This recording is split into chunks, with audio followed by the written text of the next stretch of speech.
back. Thank you, Angela. You're the best. We are back to kind of pick up where we left off. Many of you were asking questions about the FAFSA, so we encourage you to keep using the Q&A box. I'm going to go through the questions that were submitted during registration. Many of the questions were already answered during the presentation, so I won't double back on those. But if you find that as I go through this list is something that you're like, wait, I need more information on that, definitely drop it in the chat. Drop it in the Q&A, and I will circle back to it for sure. All right, first question, what should we do if the parent and student accounts don't link to the FAFSA properly? By link to the FAFSA, I'm assuming you mean that it's parents may be getting a pop-up that's an error message of some sort. Sometimes students will start their section and they're not able to add their parent because an error message will show up saying this person may have an FSA ID, but it doesn't really give you an opportunity to move past that. We worked with some folks who weren't able to do that on day 1, and then day 5, they're able to link their applications or to link the parent to the student application seamlessly. So I would tell the student to just kind of revisit, keep logging in to see if they can do it, because as I mentioned earlier, federal student aid is working through some of these challenges. And so keep trying. But again, I will always say, if you find that the family is like, I'm tired of doing this, I'm not going to keep going back to this application, complete the paper FAFSA. The goal is to get it done. So we don't want folks to get discouraged and decide not to complete the application. Next, is it best for the parent to start the FAFSA form, then add the student, or the other way around? Federal student aid wants the student to own the application. So they would rather the student start the application, invite the parent to do their section, and then move forward from that way. The parent can start it, but based on the student's responses, it could change information that the parent needs to submit, or even who the contributor is altogether. So we encourage the student to start first and then invite who their contributor is based on the questions that are asked on the FAFSA. And just as an FYI, I will send out a list of these questions for those who are maybe interested in kind of seeing them. Next, what are the biggest changes on the new FAFSA application? We've gone over the biggest changes. The changes have been the creation of FSA IDs for parents who do not have Social Security numbers, also the multi-factor authentication process, the calculation of the SAI, and then the use of contributors and just kind of what that means. Lastly, consent and approval to pull their information from the IRS. Those are kind of the biggest changes as it relates to the work we do. Next, will this impact the May 1st national deadline? Now, every college can create what their deadline is, what their decision deadline is. Historically, it has been May 1st. That's been the day we celebrate as National Decision Day. But a college can decide if they want to change their decision deadline for students. Have we seen this happen? No. We have not seen colleges change any of their deadlines, their financial aid deadlines, or their commitment deadlines. We're watching to see what that's going to look like. But as it stands, no, it has not brought about any changes. I've even read a couple articles where school administrators have said it's a lot of time between now and May 1. So I'll let you guys know if I see any major movement around those deadlines. Next is a question I did answer earlier, but I just want to double back to it. Students who have already submitted their FAFSA and they chose the free or reduced lunch question, although they may not have qualified based on family income, do they go back and make edits? They could make edits with the school's financial aid office, but they can't make edits directly on in the student financial section on the FAFSA. So they can make those changes directly with the school's financial aid office. Students whose parents have a tax ID, the system says the parent has a Social Security number, but they don't. You've seen this quite a bit. They don't have a Social Security number, so we don't really know why this disconnect is happening. And that's probably why federal student aid has kind of pressed pause on creating FSA IDs for parents who do not have Social Security numbers. So I would kind of hold tight on this one to see how federal student aid is working through those changes. Again, I would always say, if all else fails, the paper FAFSA is an option. A similar question to the national deadline one: is the FAFSA deadline the same for all states and schools? No. In the state of Virginia, well, the state of Virginia does not have a FAFSA deadline. Every college has its own priority deadline, and that's the deadline they have students to complete their FAFSA so that they can make a financial aid decision. So every school in this state has a different deadline. The community college system, their deadline is June 1st for students who are starting school in the fall. But I have not seen any changes in those deadlines. The colleges are honoring the submission deadline and not the processing deadline. So they want to make sure they're honoring the date that students actually submit the FAFSA application. Another question: what are your strategies for working with families when the form is down? Paper FAFSA, or scheduling another date.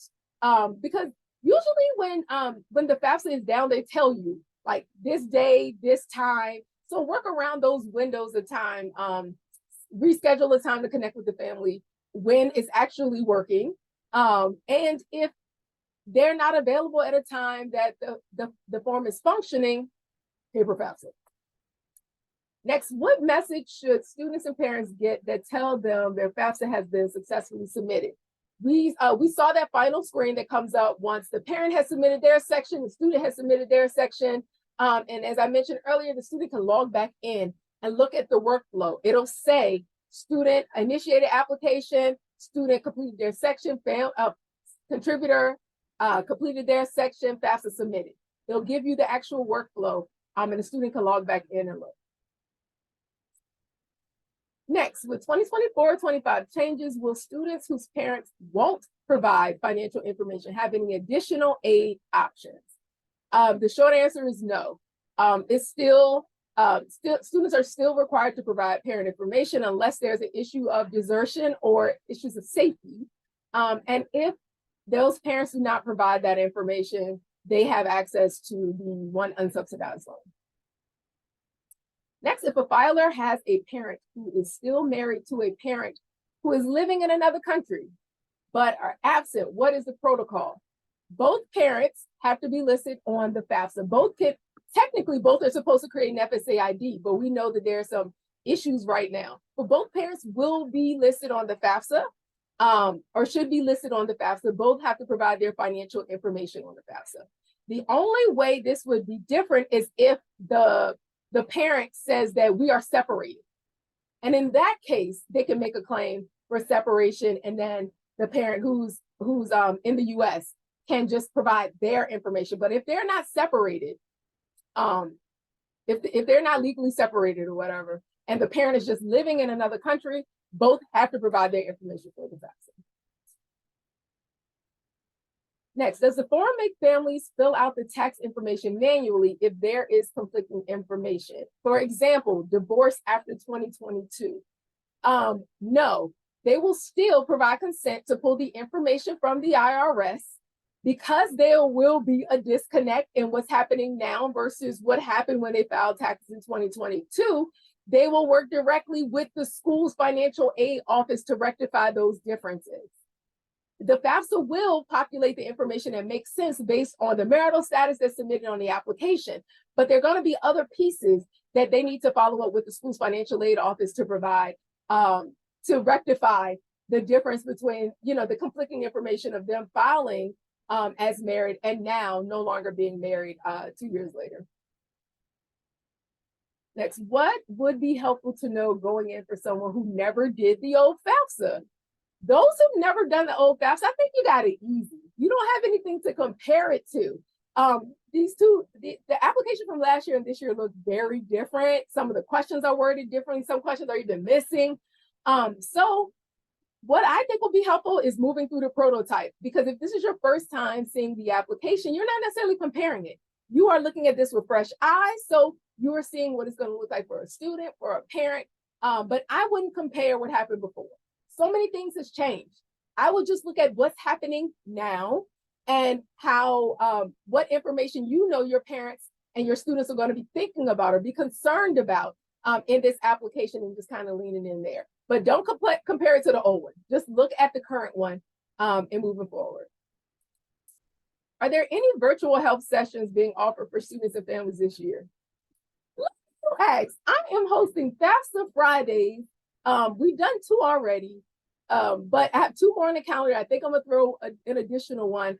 They've been well attended. I've been offering 30-minute sessions for families between the hours of 9 and 6. The last 2 Fridays, the first Friday I did it, we had about 5 appointments. The last Friday I did it, I had 8. And it's open for any parent who needs support, any parent or student, anyone working on a FAFSA. If they need help working through the application, if they just have questions, that is a space for them to have a private session to get their questions answered. So by all means, they can take advantage of my my FAFSA Fridays. I haven't seen any other program. I know the Virginia College Advising Corps did some virtual support on MLK Day, but watch out for your email, because as we start to pull FAFSA numbers, we may decide that we need to lean in more and provide more opportunities for virtual support. So just stay posted to your email and see how we kind of move from there. But really, what I decided is Sorry, Tamika, I was just going to ask how they can sign up for your FAFSA Friday. Oh, I'm going to email, partners on the call who may not know, if you are not on my email list, if you got an invitation to this or forwarded information about this session, send me an email directly so I can add you to our partner listserv. Do not do the link that's for students. That is a different listserv. They get different emails. So if you are a partner, if you support students, if you are a college access professional and you want to join our email listserv that sends emails about trainings, about different state level programs, things of that sort, send me an email directly and I'll be sure to add you. And I can drop my email in the chat and I showed it at the end before, but yeah, I would love for you to have access to that information and make it available. I appreciate the schools who've been sharing it. It's always interesting to see the different schools that are represented. At this point, we're at all the corners of the state with parents who are logging in, and that's great. That means if folks are getting the information, getting the help that they need.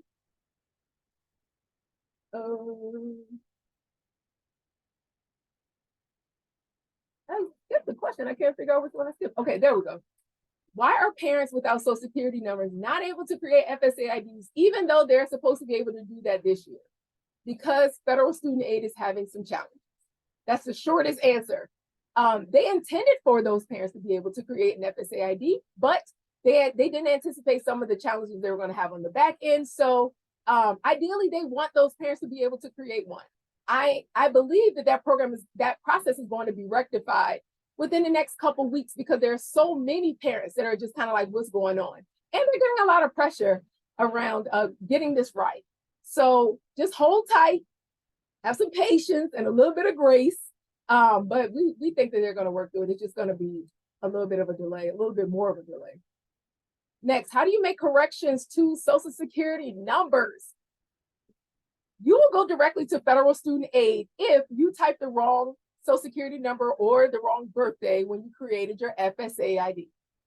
Because it's been a challenge to be able to get in touch with federal student aid, those who who need corrections with their Social Security number, I've been encouraging them to do the paper FAFSA and then circle back to federal student aid later on in the school year when there's less traffic. In a normal year during FAFSA season, a parent or a student having this issue can call federal student aid and get it handled in a matter of maybe 30 minutes. Now they're not they just don't have access to that support right now because they're working through some of the challenges and because it's high call volume right now. So if a student has entered or a parent has entered an incorrect Social Security number and need to make changes, I would encourage them to use the paper FAFSA and then circle back to federal student aid later when they're able to contact them. This is why I encourage students not to create the FSA ID unless they know for a fact they have the right birthday and they have the right Social Security number, because it is a headache right now in this current environment to make those changes. What are the documents students and parents need in advance before starting the FAFSA? So the list of documents hasn't changed. They still need their 1040. Although the information is being transferred from the IRS, they may have some information they need to provide. There may be on documents. So I still tell folks to have the 1040 and W-2 available. Also, any statements of banking statements, so checking, savings accounts, college savings accounts, have access to the current totals in those accounts on the day that they're submitting the FAFSA. And then the net value of any other assets, so stock, cryptocurrency, businesses, and family farms. That's the information that students and families should have to complete the FAFSA. Just as a reminder, if a family checks any of the boxes on the simplified needs test, or if the family income is less than 60K, they don't have to report any asset information whatsoever. Next, is there a practice FAFSA that I can complete myself to understand the process better? Yes, it's the FAFSA protocol that I will include in the email after the workshop. Again, we saw that it has limited functionality, but it serves a purpose if you just want to see the application and move through the questions. Next year, I hope they have another demo site, because the demo site is more intuitive and it functions more like the actual FAFSA. So it lets you know when you put in incorrect information. It lets you know if you skip questions that are required.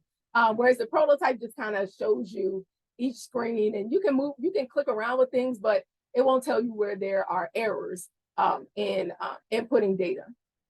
So like I said, I'll send the link to the prototype afterwards. Is there no longer consideration given to the number of college students in a household? No, there is no longer consideration for the number of folks attending college in the same high school. As I mentioned earlier, you can follow up with the college and ask for financial aid to be reconsidered based on the fact that you're like, this family has a lot of kids in college. They can make that ask. It's up to the school whether or not they want to consider that and make changes to the student's financial aid package. But as it stands with federal student aid, no, it's no longer a consideration. Next, how do we confirm the universities are getting student FAFSAs? There's not a real confirmation process. If a school is listed on a student's FAFSA and the FAFSA has been processed, the school has the information. In most cases, the school has access to it before the student even knows it has been processed. So if you want to confirm, you can contact the school directly. But if I've never seen a situation where a school is listed on the FAFSA, but the school did not get the information. If the school is listed, the school has the information once the FAFSA has been processed. Next, when will the errors be resolved? Will the soft launch end soon? We don't know. We don't know when the errors will be resolved. We don't know when the soft launch is going to end. I would say the soft launch will probably going to end when the next FAFSA comes out on October the 1st of next year, but we really don't know. We really don't know. That's why we've just been watching the alert pages. We've been kind of using trial and error. As you guys saw in my email last week, we try to figure out workarounds to help folks to at least get the application in online. So we don't know when the errors will be resolved, but we still try to push through to help families and students, try not to show our frustration to families and students as we work through the application. But yeah, the short answer is we don't know. But you can keep up with the FAFSA issues alert page that I'll send after the workshop. Next, how do we know if the student financial is missing on purpose or if it is a glitch? I've seen this a couple times where the student financial section either doesn't come up, or after the student invites the parent to be a contributor on the application, then it jumps to submission. It doesn't even let them get to the financial section or even the college list section. If this happens, we don't know why this is happening, and I don't see it represented on the issues page.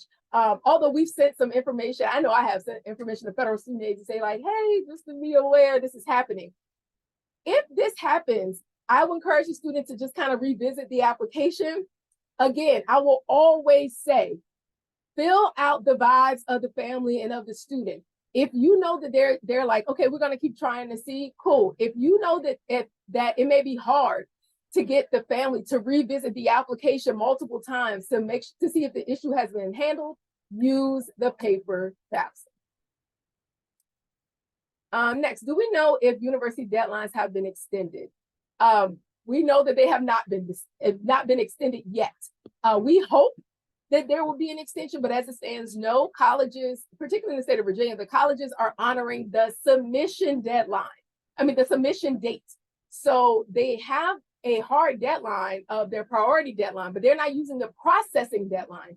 They're using the date in which, I keep saying deadline, I'm sorry. Each college has their own priority deadline for the FAFSA. They are using the student submission date to determine if they have met that priority deadline, not the student's processing date, because at this point, we don't even know what some of the processing dates will be. But no, as of today, none of the colleges in Virginia have extended their financial aid deadlines. But I'll keep watch and let you know if I'm aware of any changes, as usual. Do you know when the inflation will be included in the calculations? No, we'd love to know. We do know that they're aware. We know that it was in the media last week. They are aware that they did not include inflation and that they are going to work through that. I anticipate that's going to lead to more FAFSA delays, but we don't know yet. Again, if I find out, by all means, I will email the listserv in our newsletter to kind of give you some updates. The last question that was submitted through registration that I haven't already answered is, do both parents have to sign or just one contributor? And the answer is, it depends on the filing status of the family.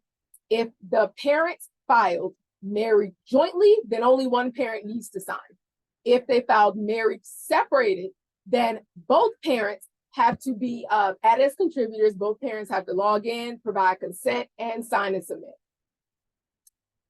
All right, so those are the registration questions.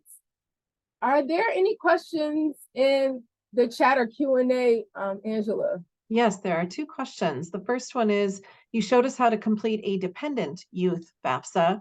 Are there any differences for those students who may be considered an unaccompanied youth on the FAFSA? Yes, there are differences. Students who are considered unaccompanied will not have to submit any of the parent section. So just the student section you saw, before we switch to the parent end, that'll just be what the student will have to submit. Now, they would have to follow up with the school's financial aid office to get that dependency override, to provide that documentation. If you know, though, Demetria, that that a student is unaccompanied, I would work with your McKinney-Vento liaison at your school to get that designation before they leave public ed. I would get that before they leave school because it'll be easier for them to transfer that designation when they get in college. If they don't get that designation from the McKinney-Vento liaison at your school, they'll have to depend on the financial aid administrator at the college to give them that designation. But it's easier if they can get it at the school. An unaccompanied youth in that group that can only get the unsub loan, or is that just students whose parents refuse to consent?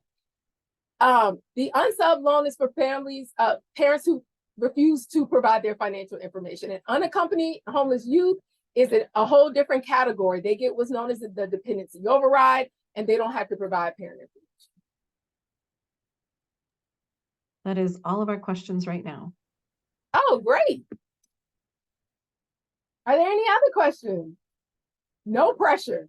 It's just a space if folks have questions to get them answered.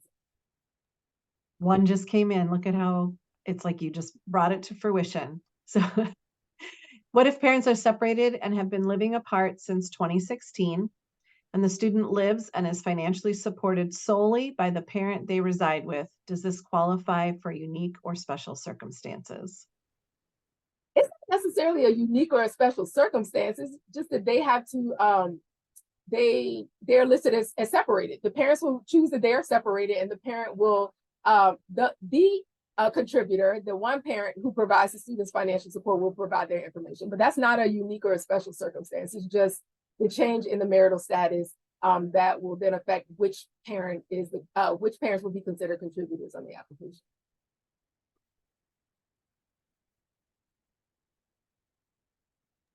No more at this time. Last call for questions.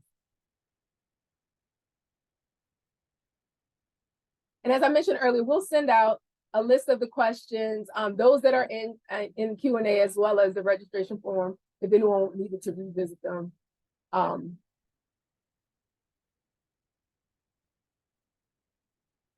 more questions? Well, I don't want to say great, but that means that I've done a great job of explaining the FAFSA to everyone. I'm geeking, but I know for sure it's a lot of information. It's definitely a lot of information.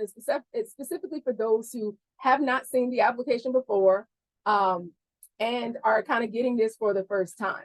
This is why we recorded this, to make it accessible for you. You can revisit it at any time. I want to thank all of you for taking the time to join us. I think at one point in the call, we had about 85 folks on. So that means this was useful and it was helpful for you guys. And so that makes us happy. I am grateful for you taking the time to get this information. The more informed you are, the better you are at supporting parents and students. You all know how to get in touch with me. I will drop my email address in the chat for those. Do I have access to the chat? Oh, there we go. It's already there. Oh, great. Thanks, Angela. Thank you again to Angela. Many folks know that I talk about our national team, but they have not engaged with members of our national team often. But Angela is the team lead who supports all of the College Place locations throughout the country. So I'm grateful that she took the time to support little old Virginia today. And happy to be here. You did an amazing job. Oh, thank you. Okay, well, that's all that I have today. Thanks so much again for joining us. I'll send an email out with the 3 recordings as well as the question and answers. And you guys know how to get in touch with me if you have more questions after this. Thanks again for your time and have a great rest of your day.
Angela, you have to show me how to download the questions, the Q&A, so that absolutely. I know there's an easy way to do it. I just can't. I can show you as soon as we're done. They'll be available. Thank you. Yep.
Man, am I beat.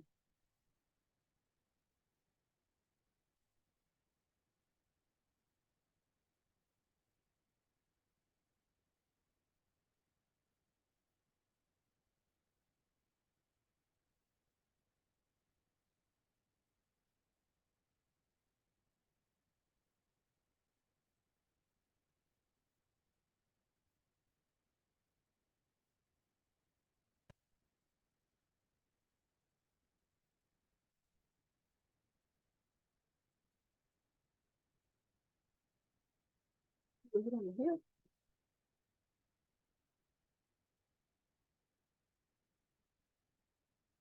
Yeah.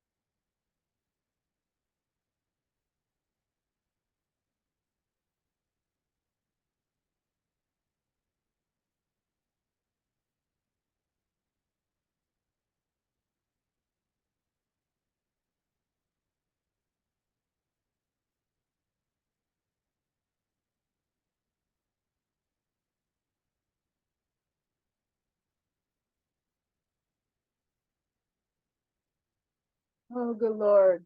Why do I have so many emails? Uh,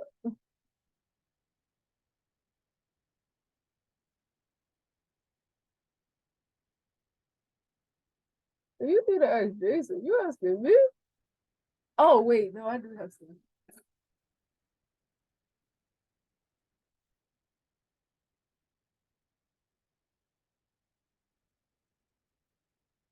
Mm-mm.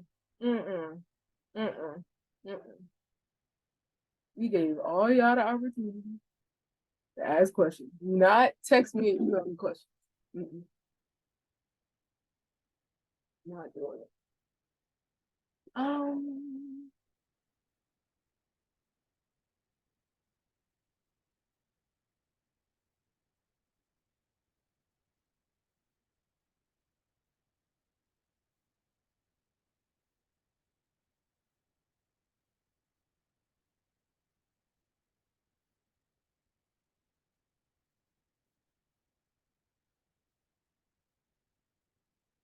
oh, Friday at 3:30. I was like, what's wrong?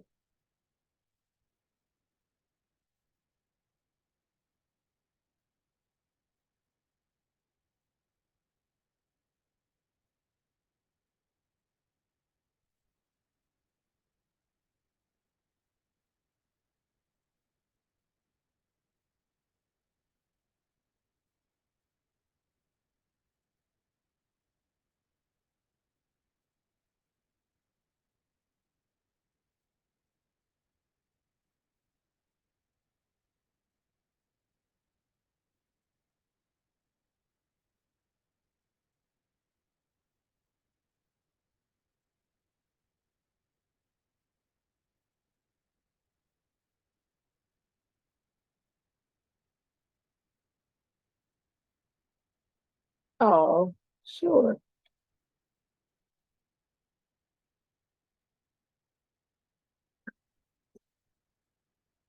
Ooh, marathon for sure.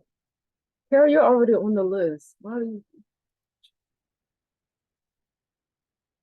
you're already on the list?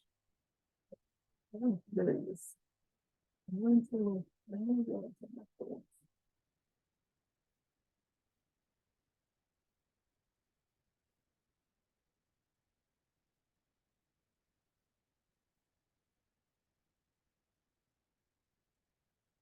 Oh, because we're still in.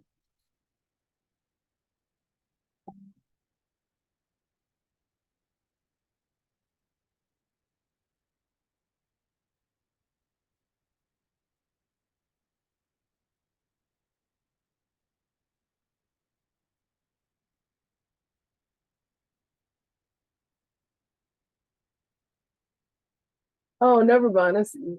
Uh-huh. I can't access it until we get out the call. So I'm going to end the call, Angela. Enjoy your errand. You can ping me. I see how I can do it now. But yeah, ping me. Thank you again.